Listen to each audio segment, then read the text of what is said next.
अभिनंदन राम कथा में राम नाम के प्रेमियों का, महाराज का व्याकुल हृदय, व्याकुल तरंगे राम तक क्यों नहीं पहुंच पा रही हैं।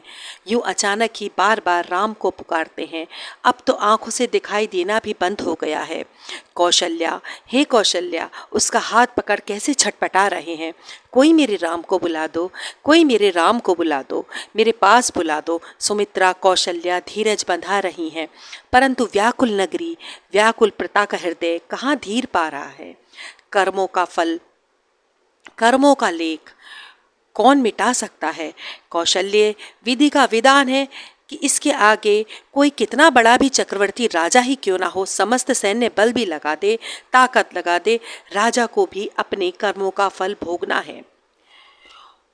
उस नेत्रहीन पिता ने मुझे श्राप जो दिया था, मैं वही भोग रहा हूँ।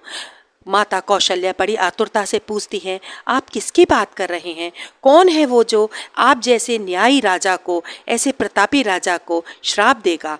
नहीं कौशल्या, ये उस समय की बात है जब हम महाराज नहीं थे, हम युवराज थे और हम शिकार खेलना जाया करते थे। शिकार खेलना ये क्रीड़ा हमें अति प्रिय थी। हमारी इस क्रीड़ा को दूर दूर तक जाना जाता था।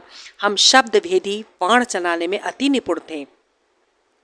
उन्हीं दिनों की बात है, रात्रि का समय था।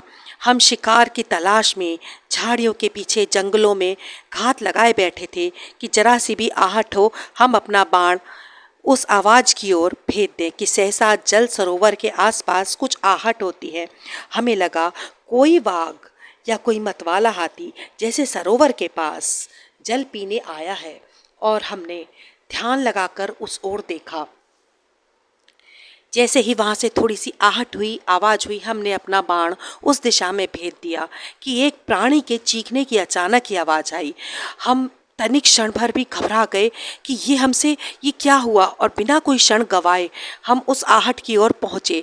देखा कि वहाँ मुनि कुमार घायल अवस्था में गिरा पड़ा था। मैंने क्षमा मांगी, बताया, हे मित्र, हम रघुवंशी कभी किसी निहत्थे निर्दोष पर वार नहीं करते हैं, हम कोई हमला नहीं करते हैं, हमसे बहुत बड़ी गलती हो गई है। बहुत पूछने पर तुम कौन हो, कहाँ से आए हो? तब उन्होंने बताया कि मैं एक तीर्थ यात्री हूँ, मेरे माता पिता नेत्रहीन हैं, वो मेरे साथ ही तीर्थ यात्रा कर रहे हैं, जरा सस्ताने के लिए पास ही जो बैठे थे। मैं तो अपने प्यासे माता पिता के लिए जल का प्रबंध करने, उनको जल पिलाने के लिए यहाँ तक आया था, परंतु मेरा भाग्य, देखो कितना अभागा पुत्र हूँ मैं कि मेरी अंतिम सेवा भी उन तक ना पहुँच पाएगी। हमने उसकी छाती से वो बाण खींचकर निकाल तो दिया, परंतु वो बच ना पाया।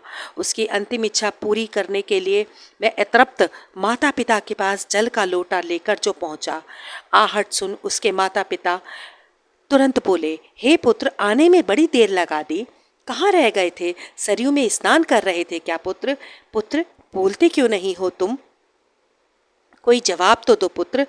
अच्छा लाओ, जल लाओ, हमें जल पिलाओ पुत्र। जैसे ही मैंने उनकी ओर जल बढ़ाया, उन्होंने मेरी उंगलियों के स्पर्श से ये जान लिया कि मैं उनका पुत्र नहीं, मैं कोई और हूँ, और वो सतर्क हो गए। पूछने लगे, कौन हो तुम, कौन हो तुम, बताओ हमें, और हमारा श्रवण कहाँ है, हमारा पुत्र कहाँ है? तब मैंने बताया, मैं अयोध्या का राजकुमार दशरथ हूँ, आप इस जल को ग्रहण करें, मुझे श्रवण नहीं भेजा है। नहीं नहीं, पानी तो हम अपने पुत्र के हाथ से ही पिएंगे। हम जीवित रहें या मृत्यु के उपरांत माता पिता को पानी पिलाने का अधिकार तो हमारे पुत्र को ही होता है, और हम अपने पुत्र के हाथ से ही पानी पिएंगे। और उसने हमें जल पीने से उन्होंने मना कर दिया। मैंने बड़े दुखी मन से सारी व्यथा सुनाई। सुनते ही माता की छाती तो जैसे फट गई थी, और वो चीख चीख कर श्रवण श्रवण पुकारती रही। नहीं पुत्र, तू मुझे अकेला यूँ छोड़कर नहीं जा सकता, तेरी माँ भी तेरे साथ साथ चलेगी। मेरे पुत्र, तू अकेला कैसे जा सकता है? और सामने देखते देखते माता ने प्राण त्याग दिए। ऐसी व्यथा देख पिता का मन भी विचलित हो गया, और वो भी विलाप करने लगे। क्या तेरे तरकश में बस एक ही बाण है? यदि दूसरा कोई बाण है तो वो मुझे मार दे, मेरी छाती पे उतार दे, मेरी छाती भेद दे। मैं भी अपने परिवार के साथ इस धरती पर, उसके बिना, परिवार के बिना अब जीवित नहीं रहना चाहता। तू हमारे पुत्र की अंतिम इच्छा पूरी नहीं करने आया, तू तो यमदूत बनकर आया है और मेरे परिवार को खा गया है। हे दशरथ, प्राण त्यागने से पहले मैं तुझे ये श्राप अवश्य ही दूंगा कि जिस प्रकार मैं तड़प तड़प कर अपने प्राण त्याग रहा हूँ, पुत्र वियोग में तड़प रहा हूँ, मर रहा हूँ, तूने मेरे परिवार को समाप्त कर दिया, उसी प्रकार तू भी तड़प तड़प कर अपनी अंतिम सांसें लेगा और जब तेरा पुत्र तुझे छोड़कर जाएगा, उसी वियोग में तू भी अपने प्राण त्यागेगा। बस वही घड़ी, वही स्वर आज मेरे मन में, मेरे कानों में गूंज रहे हैं कि गलती से मैंने श्रवण पर वो जो बाण साध दिया था। फर्क बस इतना था, वो श्रवण के पिता शांतनु थे और मैं चक्रवर्ती राजा दशरथ हूँ। ये विधि का विधान है, राजा हो या रंक, लेखा जोखा सबका होता है, सबको हिसाब अपने कर्मों का देना पड़ता है। राम कथा को देते हैं यहीं विराम। नतमस्तक समस्त सारस्वत वंशज। आप हमारे चैनल को लाइक, सब्सक्राइब, शेयर करना न भूलें। एक कदम आत्मीयता की ओर। जय श्री राम।